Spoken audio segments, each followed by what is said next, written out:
Welcome to today's explainer. Let's just jump right in, because honestly, our entire understanding of the AI boom, it's about to shift drastically.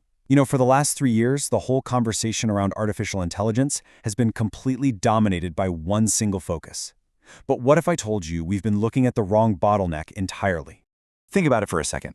If I ask you right now, what is the single biggest constraint on the future of AI, what comes to mind? Are you thinking about designing the next generation of NVIDIA chips? Are you picturing these complex geopolitical chess matches over semiconductor export controls? Or maybe you're thinking about building a competitive alternative to the leading processors.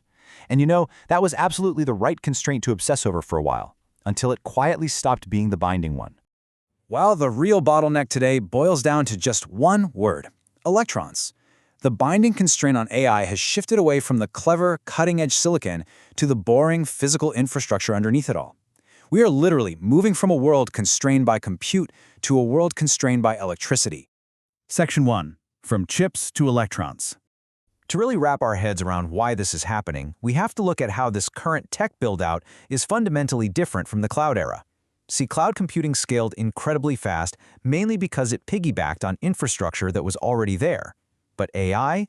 AI is a whole different beast. The AI era is desperately trying to scale on infrastructure that physically has to be built from scratch. We're talking about pouring concrete, laying copper, and spinning up new turbines. The mismatch here is staggering. We are trying to meet AI demand that scales in mere months using physical construction timelines that are measured in years. And that mismatch is the entire story. Section 2. Capacity is the wall. To understand this wall we're hitting, we've got to look at the right numbers, because honestly, the usual stats thrown around in the news are highly misleading. So let's establish a clear definition. You've probably heard people measuring electricity in terawatt hours, but the absolutely crucial point here is that we need to focus on gigawatts, which is a measure of capacity. A gigawatt is the specific, enormous amount of power the grid must deliver at a peak instant in time. This is the metric that actually determines if a massive new data center can be built and connected to the grid at all. And this completely dismantles a very common argument. You'll often hear defenders say, hey, AI only uses about 3% of global electricity, but they're quoting terawatt hours, energy consumed over a whole year, to make it sound modest. That's a consumption metric. The bottleneck actually bites on capacity. It doesn't matter if you only use 3% of the total annual supply if you require an enormous instantaneous spike of gigawatts at a specific location that the grid simply cannot provide in that moment. Which brings us to this absolutely staggering figure: 2,300 gigawatts. Right now, there's an interconnection queue in the United States holding roughly 2,300 gigawatts worth of projects just waiting to connect to the grid.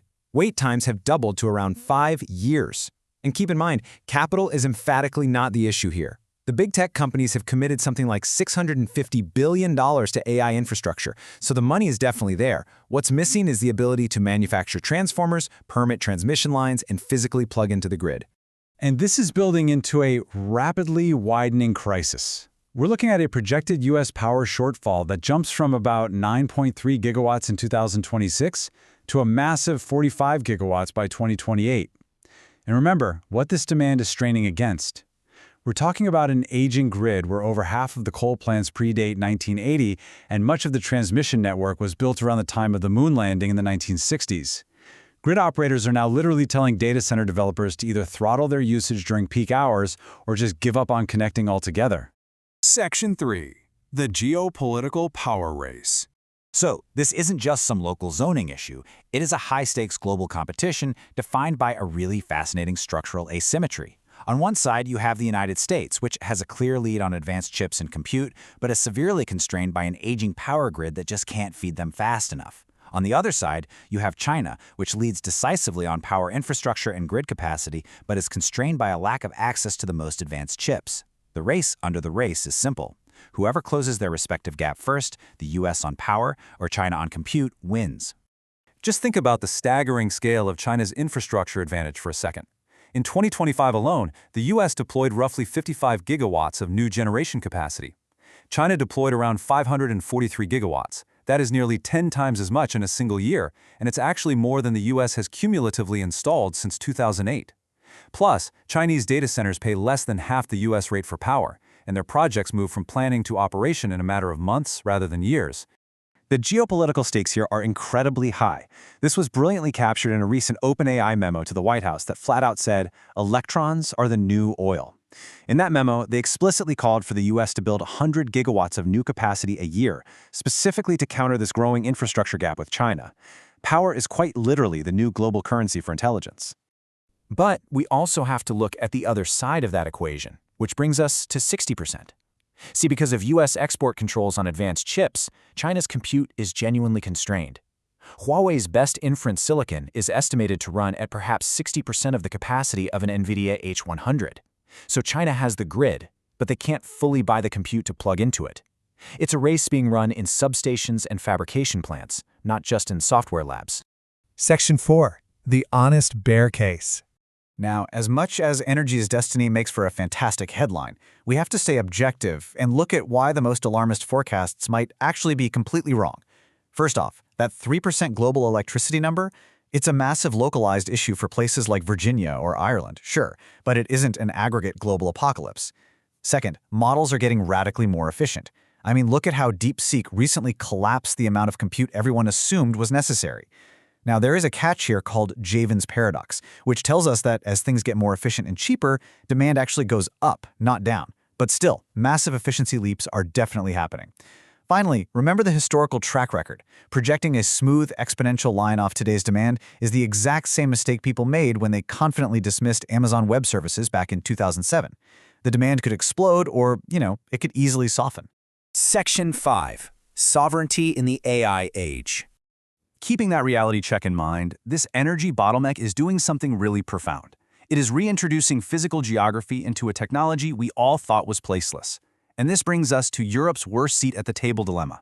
Europe doesn't have America's massive compute lead, and it certainly doesn't have China's massive power build-out. What they do have is very real data center demand, incredibly slow permitting, expensive energy, and old grids.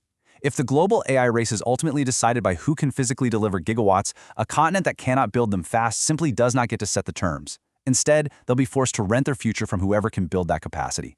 Which leads us perfectly to this defining principle. The most sovereign kilowatt hour is the one you don't have to spend. Because you can't just download a gigawatt through an API, running highly efficient, right-sized local AI models is no longer just some engineering preference. At a national scale, it is a vital energy strategy. Every watt you don't spend is the most strategic watt you have. So we've explored how the bottleneck has moved from chips to electrons, and how the global race is frantically trying to bridge the gap between capacity and compute. But I want to leave you with a final, provocative thought to take away from this explainer today. If we do solve this bottleneck, and we harness all these gigawatts to train and deploy these models at scale, what happens to the global labor market when the intelligence all this power is building suddenly gets dirt cheap? Think on that for a bit. Thanks so much for joining me for this explainer, and I'll see you next time.